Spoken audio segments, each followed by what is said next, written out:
وَلَقَدْ يَسَّرْنَا الْقُرْآنَ لِلذِّكْرِ فَهَلْ مِن مُّدَّكِرٍ۔ السلام علیکم ورحمۃ اللہ وبرکاتہ، نحمدہ ونصلی علی رسولہ الکریم، اما بعد، فاعوذ باللہ من الشیطان الرجیم، بسم اللہ الرحمن الرحیم۔ یا ایھا الذین آمنوا، اے لوگو جو ایمان لائے ہو، انما الخمر والمیسر، بے شک شراب اور جوا، والانصاب والازلام، اور بتخانے اور تیر اندازی، فال گیری، رجس من عمل الشیطانی، گندگی ہے، برے کام ہیں، شیطان کے عملوں میں سے ہیں۔ فاجتنبوہ، پس تم ان سے بچتے رہو، لعلکم تفلحون، تاکہ تم فلاح پالو۔ رب اشرح لی صدری ویسر لی امری واحلل عقدۃ من لسانی یفقہوا قولی، رب زدنی علما۔ اللہ فرما رہے کہ اے ایمان والو، بے شک شراب، جوا اور فال گیری اور ایسے جہاں پہ آستانے، جہاں پہ شرک ہوتا ہے، یہ سب رجسن ہے۔ رجس کہتے ہیں اس چیز کو جو گندا ہوتا ہے، گندے کام ہیں۔ من عمل الشیطان، شیطان کے عملوں میں سے اللہ فرما رہے ہیں۔ بس کیا کرنا ہے؟ اگر تم ایمان کے دعوے دار ہو، اگر دعویٰ رکھتے ہو کہ تم مومن ہو، مسلمان ہو، فاجتنبوہ، پس تم نے ان سے بچنا ہے، لعلکم تفلحون، تاکہ تم فلاح پالو۔ فلاح پانے کے لیے ضروری ہے کہ ان سے بچا جائے۔ آج کا ہمارا موضوع ہے کہ جوا اور شراب شیطان کے عملوں میں سے ہیں، اور شیطان چاہتا ہے کہ ان کے ذریعے انسانوں کے آپس کے تعلقات خراب کیے جائیں۔ جوا جس میں کسی کا مال کسی کو مل جاتا ہے، اور جوئے میں جواری جو ہے وہ اپنے گھر کی قیمتی چیزیں بھی بیچ دیتے ہیں۔ اللہ اکبر! یہاں تک کہ بعض تو جوا کھیلنے والے اتنے مست ہوتے ہیں کہ اپنی اولاد، اپنی بیویوں تک کو جوئے میں ہار جاتے ہیں۔ جوا انسانوں کے آپس کے تعلقات کو خراب کرتا ہے۔ کوئی شخص کسی کا مال سارا لے جاتا ہے حرام طریقے سے، اور کوئی اپنا سارا مال ہار جاتا ہے حرام طریقے سے۔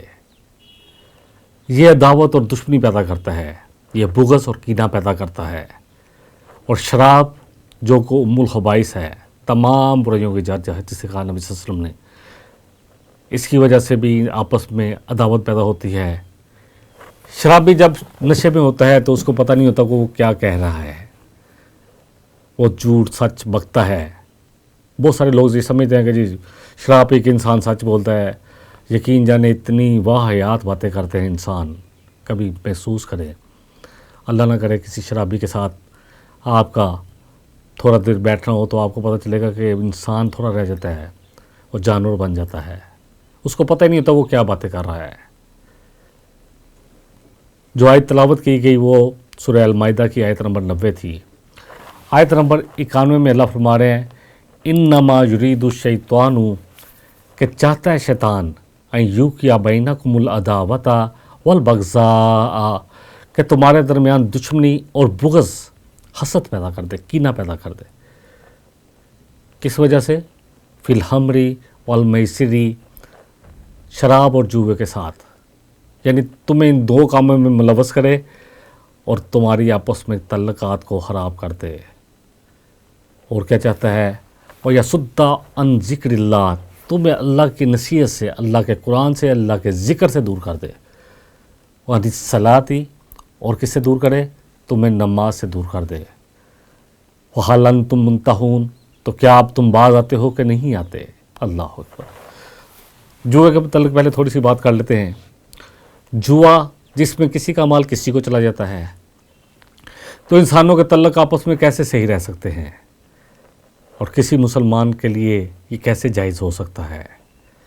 نبی رحمت صلی اللہ علیہ وسلم نے فرمایا، صحیح مسلم کی حدیث ہے، کہ جو بھی شرط لگا کے شطرنج کی طرح کی کسی گیم کا نام لیا گیا کہ کرے، تو ایسے ہی ہے جیسے اس نے اپنے ہاتھ خنزیر کے گوشت اور خون سے رنگ لیے۔ ابو ہریرہ سے روایت ہے، نبی رحمت صلی اللہ علیہ وسلم نے فرمایا کہ جوا جو ہے، جو تم میں سے جوا کھیلنے کا ارادہ کرے اور اللہ اس کو روک لے اپنے فضل سے اور رک جائے، تو اس کو چاہیے کہ پھر اس ارادہ کرنے کی وجہ سے بھی صدقہ کرے کہ اللہ نے بچا لیا۔ اور پھر طبرانی کی حدیث ہے، نبی رحمت صلی اللہ علیہ وسلم نے فرمایا کہ جوا یعنی شرط، گر دوڑ میں شرط لگانے والے ایسے ہی ہیں کہ ان کا ہم سے کوئی تعلق ہی نہیں ہے۔ آپ نے فرمایا جس نے گر دوڑ میں شرط لگائی وہ ہم میں سے نہیں ہے۔ یہاں پہ ریس کورسوں میں شرطیں لگائی جاتی ہیں، یہ مسلمانوں کا دین نہیں ہو سکتا، ان کا عمل نہیں ہو سکتا۔ دین میں ایسے کسی کام کی اجازت نہیں ہے، کوئی ایسا کام حلال نہیں ہے جس سے انسانوں کے آپس کے تعلقات بگڑیں۔ دیکھیں اللہ تعالیٰ فرما رہے ہیں کہ شیطان چاہتا ہے کہ تمہارے درمیان بغض اور کینہ پیدا کرے، شراب کے ذریعے اور جوے کے ذریعے۔ شراب، اللہ اکبر، یہ کتنی کبیح ہے۔ آج بہت سارے مسلمانوں کی تعداد یہ پوچھتی ہے کہ جی قرآن میں کہاں واضح لکھا ہے کہ شراب حرام ہے؟ اللہ اکبر۔ شراب کے بارے میں جو پہلا حکم آیا وہ سورہ البقرہ میں آیا۔ سورہ البقرہ سورہ نمبر 2 آیت 219 میں صحابہ نے جب آپ سے جوئے اور شراب کے بارے میں پوچھا تو آپ نے فرمایا، اللہ نے قرآن اتار دیا، وحی نازل ہوئی اور آپ نے ان کو بتایا کہ اللہ کیا کہتے ہیں شراب اور جوئے کے بارے میں۔ آیت نمبر 219 سورہ البقرہ، یسألونک عن الخمر والمیسر، یہ آپ سے شراب اور جوئے کے بارے میں سوال کرتے ہیں، پوچھتے ہیں۔ صحابہ میں جب ایمان آیا تو ان کو لگا کہ یہ دو کام ٹھیک نہیں ہو سکتے۔ پہلا سوال، آپ فرما دیجئے قل فیہما اسم کبیر، آپ کہیے کہ اس میں بہت بڑا گناہ ہے، بہت بڑا نقصان ہے، ومنافع للناس، ہاں انسانوں کے لیے کچھ نفع بھی ہے، واسمہما اکبر من نفعہما، اللہ فرما رہے ہیں کہ اس کا گناہ جو ہے وہ اس کے نفع سے کہیں زیادہ ہے، بہت زیادہ ہے۔ تو یہاں پہ ایک پہلے تنبیہ کر دی گئی، شریعت کو لاگو کیا گیا آہستہ آہستہ، لوگوں کی ذہن سازی کی گئی تاکہ لوگ خود سمجھیں کہ کیا صحیح ہے کیا غلط ہے، پھر آہستہ آہستہ اس کو متعین کر دیا گیا کہ کون سا کام حلال ہے کون سا حرام۔ آپ دیکھیں کہ سود کے بارے میں جو آخری آیات آ رہی ہیں سورہ البقرہ میں بھی، اور جو آخری اعلان آ رہا ہے وہ خطبہ حجۃ الوداع میں 10 ہجری میں آ رہا ہے، اس سے پہلے سود کو منع تو کیا جا رہا تھا لیکن اس کی مذمت، اس کو حرام نہیں قرار دیا گیا۔ سورہ البقرہ میں آیا کہ اگر تم سود سے باز نہیں آتے تو اللہ اور اس کے رسول سے جنگ کے لیے تیار ہو جاؤ۔ نبی رحمت صلی اللہ علیہ وسلم نے فرمایا کہ آج کے بعد ہر قسم کا سود حرام ہے۔ شراب کے بارے میں حکم دوسرا حکم جو ہے سورہ نساء میں آیا کہ تم جب نشے کی حالت میں ہوتے ہو تو نماز کے قریب نہ جاؤ۔ تو بہت سارے مسلمانوں نے کہا نماز تو ہم نے پڑھنی ہے، 5 وقت پڑھنی ہے، تو نشہ تو چڑھے گا، تو اس لیے شراب چھوڑ دی۔ لیکن ابھی بھی کچھ لوگ پی رہے تھے، تھوڑی پی رہے تھے کہ چلو نشہ نہیں چڑھ رہا، اور پھر یہ سورہ اور حضرت عمر رضی اللہ عنہ نبی صلی اللہ علیہ وسلم کے پاس آئے کہ اللہ شراب کے بارے میں کوئی شافی حکم دے دے۔ پھر یہ آیت اتری ہے، اللہ کہتے ہیں فَحَلْ أَنْتُمْ مُنْتَهُونَ، کیا آپ باز آتے ہو کہ نہیں آتے؟ اب اس کے بعد بھی کسی مسلمان کے لیے یہ سوال رہ جائے کہ شراب حرام ہے یا نہیں ہے، اللہ اکبر۔ اللہ نے اس کو رجسن کہا ہے، رجس کہتے ہیں گندی چیز کو، تو کیا گندی چیز، کیا نالوں میں پڑے ہوئے گندگی، کیا ناپاک چیزوں کو کھایا جا سکتا ہے؟ کیا وہ حلال ہیں؟ اگر وہ حلال نہیں ہے تو شراب کیسے حلال ہو سکتی ہے؟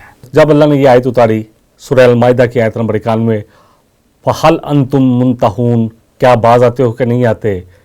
عمر فاروق رضی اللہ عنہ نے کہا کہ اللہ اب ہم باز آ گئے، بس اب اس کے بعد نہیں۔ مدینے کی گلیوں میں شراب ایسے بہہ رہی تھی، ایک اعلان نبی صلی اللہ علیہ وسلم نے کروایا کہ شراب حرام کر دی گئی۔ ایک پکارنے والے نے، ندا دینے والے نے یہ پکار پورے مدینے میں لگائی، کسی نے نہیں پوچھا کہ کیسے حرام ہوئی، کیوں حرام ہوئی، کیا وجہ ہے حرام ہونے کی، پھلوں سے بن رہی ہے، کھجور سے بن رہی ہے، کسی نے نہیں پوچھا، انگور سے بن رہی ہے، کسی نے نہیں۔ ایک اعلان، کیونکہ ایسی ذہن سازی ہو گئی تھی کہ ادھر اللہ کا حکم آتا تھا، ادھر سر تسلیم میں ہم ہو جاتا تھا، جھک جاتا تھا۔ شراب جو ہے اس کو حرام قرار دے دیا گیا اور اس کو رجس کہا گیا۔ رجس ایسی گندگی جو نالیوں میں بہہ رہی ہوتی ہے، جو فلیش میں ہوتی ہے، جو نالوں میں پڑی ہوتی ہے۔ اگر کوئی سمجھتا ہے کہ شراب حرام نہیں حلال ہے اور اس کو شافی نہیں مل رہا، تو پھر وہ نالوں سے جا کے جو مرضی کھا لے۔ اللہ اکبر۔ اور پھر سب سے بڑی بات، قرآن کو سمجھنے کے لیے ہمیں نبی کریم صلی اللہ علیہ وسلم کے فرمان کے ساتھ ہی سمجھ سکتے ہیں اور سمجھنا پڑے گا۔ اللہ تعالیٰ قرآن میں نماز کا حکم دے رہے ہیں کئی جگہ پہ، سینکڑوں جگہ پہ، واقعی مصلات۔ کہیں بھی یہ نہیں بتایا کہ نماز کتنی رکعت پڑھنی ہے، کیسے پڑھنی ہے، کتنے سجدے ہوں گے، رکوع ایک دفعہ ہوگا، 2 دفعہ ہوگا، قومہ کیسے ہوگا، قاعدہ کیسے ہوگا۔ اور اسی طرح زکوٰۃ کا حکم کتنی دفعہ آیا، جو پلر ہیں دین کے۔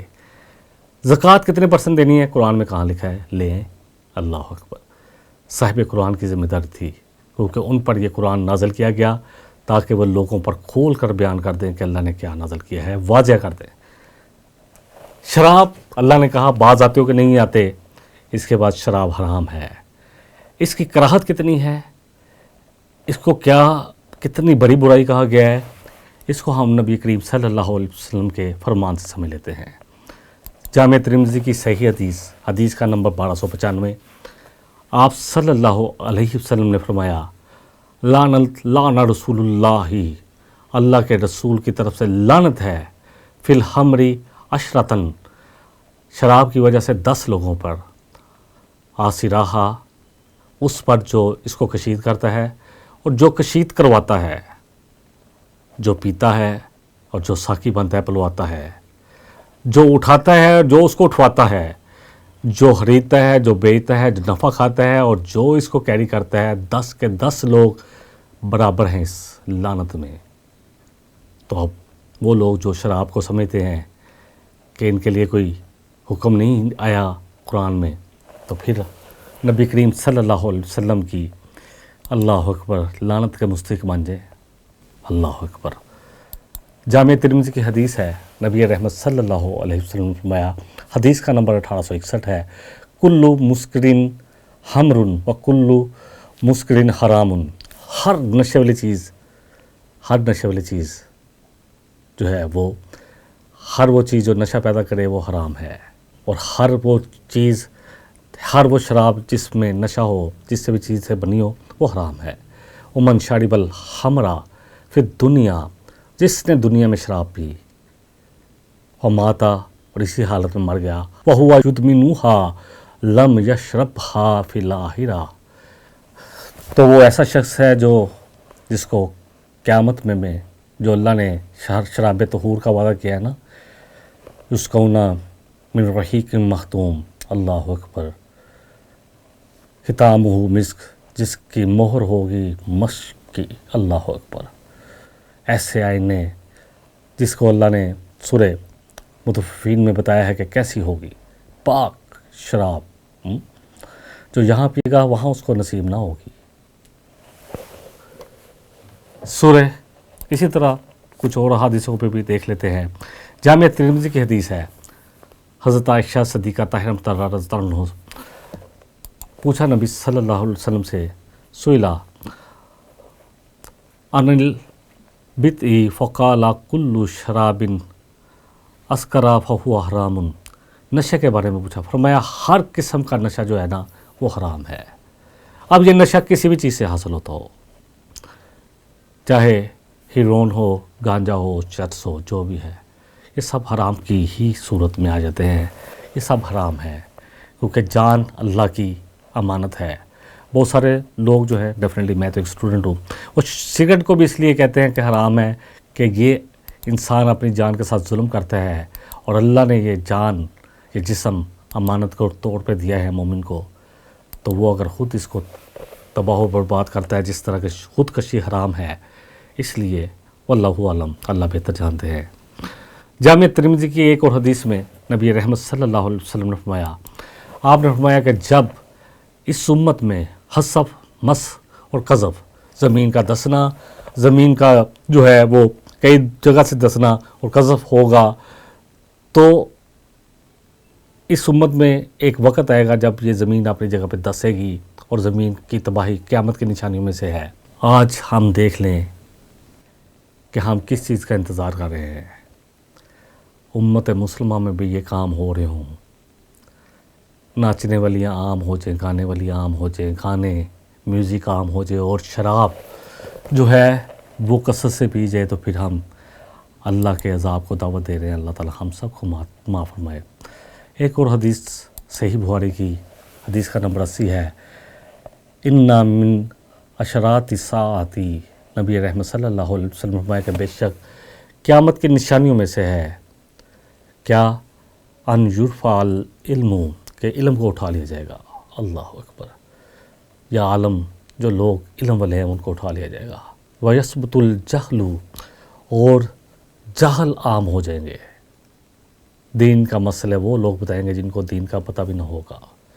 اور آج میڈیا پہ دیکھ لیں، اللہ اکبر، رمضان میں کیسے کیسے لوگ آ کے دین سمجھاتے ہیں لوگوں کو جن کو خود دین پہ عمل نہیں ہے۔ عورتیں بغیر پردہ آ کے لوگوں کو دین کی باتیں بتاتی ہیں، مرد بغیر اللہ کی سنت چہرے پہ سجائے اور پتہ نہیں دین پڑھا نہیں پڑھا آ کے ایک دین کا ویژن لوگوں کو بتاتے ہیں۔ آپ صلی اللہ علیہ وسلم نے فرمایا کہ جب علم اٹھا لیا جائے گا اور جہالت جو ہے وہ عام ہو جائے گی اور شراب پی جائے گی اور زنا عام ہو جائے گا۔ یہ قیامت کی نشانیوں میں سے ہے۔ آج اپنے ارد گرد دیکھ لیں کہ ہمارے ارد گرد کیا ہو رہا ہے۔ نکاح مشکل کر دیا گیا، زنا آسان ہو گیا۔ شراب مسلمانوں کے ملک میں امپورٹ ہوتی ہے غیر مسلموں کے لیے، حالانکہ جو غیر مسلمانوں کے تحت رہتے ہیں، جس ملک کی اکثریت 96-97% مسلمانوں کی ہو، وہاں 3% لوگوں کے لیے حرام چیز کو کیسے امپورٹ کیا جا سکتا ہے؟ اس کے بارے میں جو کر رہے ہیں، جنہوں نے قانون بنایا ہے، ان کو سوچنا ہے۔ اللہ کے رسول صلی اللہ علیہ وسلم نے فرمایا، صحیح بخاری کی حدیث ہے، حدیث کا نمبر ہے 6810، لا یزنی الزانی حین یزنی وہو مؤمن، کوئی زنا کرنے والا زنا نہیں کرتا ہوتا اس حالت میں کہ وہ مومن ہو، یعنی جب کوئی زنا کرتا ہے تو وہ کافر ہوتا ہے، مومن نہیں ہوتا۔ ولا یسرق حین یسرق وہو مؤمن، اور کوئی چوری نہیں کرتا ایمان کی حالت میں، یعنی جو چوری کرتا ہے تو وہ ایمان نہیں ہوتا اس میں۔ ولا یشرب حین یشربھا وہو مؤمن، اور کوئی شراب پینے والا جب تک شراب پی رہا ہوتا ہے کہ شراب اس کی رگوں میں ہوتے ہے، وہ مومن نہیں ہوتا۔ اس حال میں اگر وہ مر گیا تو وہ ایمان کی حالت میں نہیں مرے گا۔ اللہ اکبر۔ سنن ابو داؤد کی حدیث کا نمبر ہے 3485، 3485، ان اللہ حرم الخمر، کہ بے شک اللہ نے شراب کو حرام کیا ہے، وثمنہا، اور اس کی کمائی کو بھی حرام کیا ہے، وحرم المیتۃ، اور مردار کو حرام کیا اور اس کی کمائی کو بھی حرام کیا ہے۔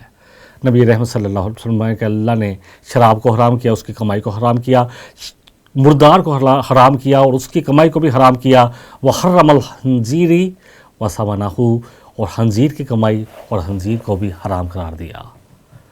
تو یہ خنزیر کی طرح آیت ہے، بہت افسوس کے ساتھ کہنا پڑتا ہے۔ یقین جانیں، ٹریولنگ کا کافی دفعہ تجربہ ہوا، باہر جاتا ہوں، اندر جاتا ہوں، تو بعض فلائٹیں سوائے الحمدللہ ثم الحمدللہ پاکستان کی جو اپنی فلائٹ ہے، پاکستان نیشنل، اس میں شراب نہیں ہے، اسی طرح سعودی عربیہ میں نہیں ہے، باقی جتنی بھی چاہے عرب کنٹری ہیں، مسلمان کنٹریوں کی ایئر لائنز ہیں، شراب اس میں پیش کی جاتی ہے۔ لوگ حلال کھانا مانگتے ہیں اور ساتھ شراب مانگتے ہیں۔ اللہ اکبر۔ بہت پہلے میں نے ایک قصہ پڑھا کہ پاکستان بننے سے پہلے جب انگریز ہندوستان پر قابض تھے، اس دور میں مسلمانوں کے ایک محلے میں خنزیر کے گوشت کی دکان کھل گئی۔ مسلمانوں کو بڑی تکلیف ہوتی، اس کے پاس سے گزرتے، وہ چلے گئے اس وقت کمشنر تھا اس کے پاس، جو انگریزوں کی طرف سے تھا، اور جا کے کمپلین کی کہ یہ ہماری، کیونکہ ساتھ ہی ہم نے مسجد میں نماز پڑھنے جانا ہوتا ہے، بازار سے گزرنا ہوتا ہے، ساتھ ہی بہت ساری چیزیں ایسی ہیں جو ہمارے لیے حلال ہیں، تو اس میں ایک حرام کی دکان کھل گئی، تو اس لیے اس کو بند کیا جائے، ہمارے جذبات کا خیال کیا جائے، ہمارے دینی تقدس کو سمجھا جائے، تو اس نے ان سے سوال کیا کہ تمہارے اس شہر میں ایک شراب کی دکان ہے، تو کیا شراب تمہارے دین میں حرام نہیں ہے؟ کہا وہ بھی حرام ہے۔ تو کہا وہ تو کب سے کھلی ہے، تم میرے پاس ایک دفعہ بھی نہیں ہے کہ اس کو بند کیا جائے، خنزیر کے گوشت کے لیے تم آ گئے۔ تو یہ حال ہے، حلال کھانا شراب کے ساتھ مانگتے ہیں۔ اللہ اکبر، اللہ اکبر۔ مسند احمد کی حدیث ہے، حدیث کا نمبر 126۔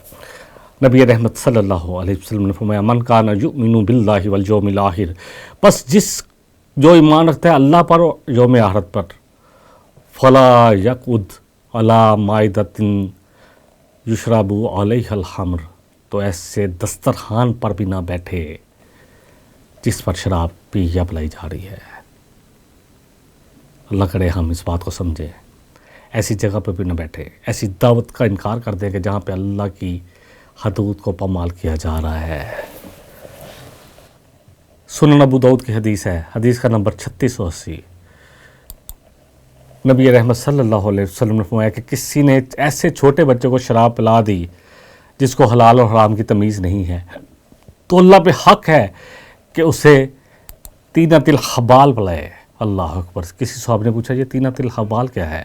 فرمایا زخموں کی پیپ، یعنی کسی کو جان بوجھ کر، جس کو تمیز نہیں ہے، جان بوجھ کر شراب پلا دی گئی، تو ایسا پلانے والا جو ہے اس کے سر پر یہ ہے کہ اللہ اس کو کیا پلائیں گے؟ زخموں کی پیپ قیامت والے دن۔ اللہ اکبر۔ ابن ماجہ کی حدیث کا نمبر 3371۔ نبی رحمت صلی اللہ علیہ وسلم نے فرمایا لا تشرب الخمر، کہ شراب نہ پیو، فإنہا مفاتح کل شر، یہ تمام برائیوں کی جڑ ہے، چابی ہے، کنجی ہے۔ اللہ اکبر۔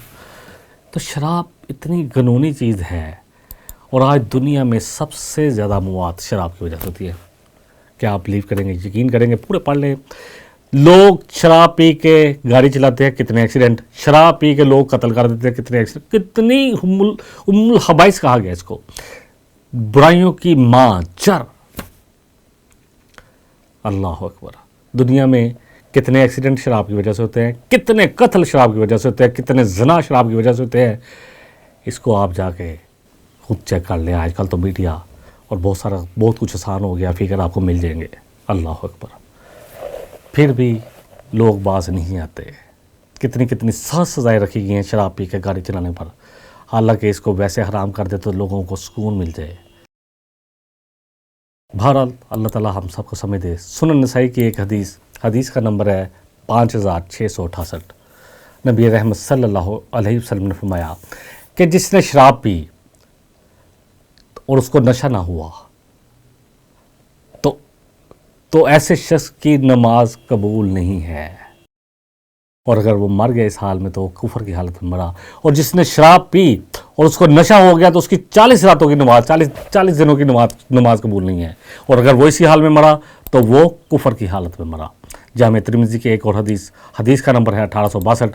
نبی رحمت صلی اللہ علیہ وسلم نے فرمایا کہ جس نے شراب پی تو اس کی 40 دن کی نماز قبول نہیں ہے۔ وہاں کہا 40 رات اور 40 دن۔ فَإِن تَابَ اللَّهُ عَلَيْهِ، پھر اگر وہ توبہ کر لے تو اللہ اس کو معاف کر دیتے ہیں۔ فَإِنْ عَادَ لَمْ يَقْبَلْ اللَّهُ لَهُ، پھر اگر وہ توبہ نہ کرے اور پھر ارادہ کرے تو پھر اللہ اس کی توبہ قبول نہیں کرتے، اور اس کی 40 دن کی نماز قابل قبول نہیں ہے۔ بہت سارے لوگ، مجھے تو یہ بھی سننے میں اتفاق ہوا ہے، اللہ تعالیٰ معاف کرے، کہ کچھ لوگ اللہ اکبر روزے بھی رکھتے ہیں اور پھر روزے کے بعد ایسی محفلوں میں بھی جاتے ہیں جہاں شراب پی جاتی ہے۔ اللہ اکبر۔ دین سے دوری، دین کو نہ سمجھنا، یہی سب سے بڑا مسئلہ ہے۔ تو اللہ تعالیٰ ہم سب کو سمجھ دے کہ دین جو ہے اس کو پڑھنا ہے تاکہ ہمیں پتہ ہو۔ صحیح مسلم کی حدیث ہے کہ جو بھی شخص شراب پیے اس کو کوڑے مارے جائیں، یہ حد ہے، جس طرح زنا کی حد ہے، قتل کی حد ہے، یہ بھی، اور چوری کی حد ہے، شراب پینا بھی حدود میں آتا ہے۔ نبی رحمت صلی اللہ علیہ وسلم نے فرمایا، طبرانی کی حدیث ہے کہ بنی اسرائیل میں ایک شخص تھا جس کو اختیار دیا گیا کہ کوئی ایک کام کر لے، شراب پی لے، یا کسی کو قتل کر دے، یا زنا کرے، یا خنزیر کا گوشت کھا لے۔ تو اس نے شراب کو اختیار کیا۔ نبی صلی اللہ علیہ وسلم نے فرمایا جب اس نے شراب پی تو پھر کیا ہوا؟ اس شخص نے شراب پینے کے بعد وہ اپنے ہوش کھو بیٹھا، پھر اس سے باقی بھی جرائم ہوئے، اس نے زنا بھی کیا، قتل بھی کیا، حرام بھی کھایا۔ تو یہ شراب جو ہے اس لیے اس کو ام الخبائث کہا جاتا ہے کہ یہ انسان کو برائی کی طرف لے کے جاتی ہے۔ سنن نسائی کی حدیث ہے کہ شراب سے بچو، کیونکہ ایک شخص اس سے پہلے کہ وہ اللہ کا بہت نیک بندہ تھا اور لوگوں کو نصیحتیں کرتا تھا، ایسے شخص کو حضرت عثمان رضی اللہ عنہ سے روایت ہے کہ ایک ایسی عورت نے دعوت دی، اس نے اس کو کسی دین کے مسئلے کے لیے بلایا اور پھر اسے کہا کہ ایک کام ان میں سے جو انسا مرضی کر لو، شراب، زنا، قتل، حرام۔ اس شخص نے اس کو چھوٹا جو گناہ سمجھ کے کہا کہ اس کو کر لیا جائے، اس کو بلیک میل کیا گیا۔ تو جب اس نے شراب پی، اللہ اکبر، تو اس کے بعد باقی تینوں گناہ بھی کیے۔ شراب آپس کے انسانوں کے تعلقات کو خراب کرتی ہے۔ شراب اور جوا لوگوں کے آپس کے تعلقات خراب کرتی ہے، معاشرے میں بد امنی لاتے ہیں، معاشرے سے سکون چلا جاتا ہے۔ جن گھروں میں لوگ جوا کھیلتے ہیں ان گھر والوں سے پوچھیں کہ ان کا کیا حال ہے، اور جہاں شرابی شخص آتا ہے تو وہ کیا کرتا ہے۔ اللہ تعالیٰ مجھے اور آپ کو، یہ شیطان کے عمل ہیں، اللہ مجھے اور آپ کو محفوظ رکھے۔ اللہ تعالیٰ ہماری نسلوں کو بھی ایسے اعمال سے محفوظ کر لے۔ وآخر دعوانا ان الحمد للہ رب العالمین۔ سبحانک اللہم و بحمدک، اشہد ان لا الہ الا انت، استغفرک و اتوب الیک۔ والسلام علیکم ورحمۃ اللہ وبرکاتہ۔ وَلَقَدْ يَسَّرْنَا الْقُرْآنَ لِلذِّكْرِ فَهَلْ مِن مُّدَّكِرٍ وَلَقَدْ يَسَّرْنَا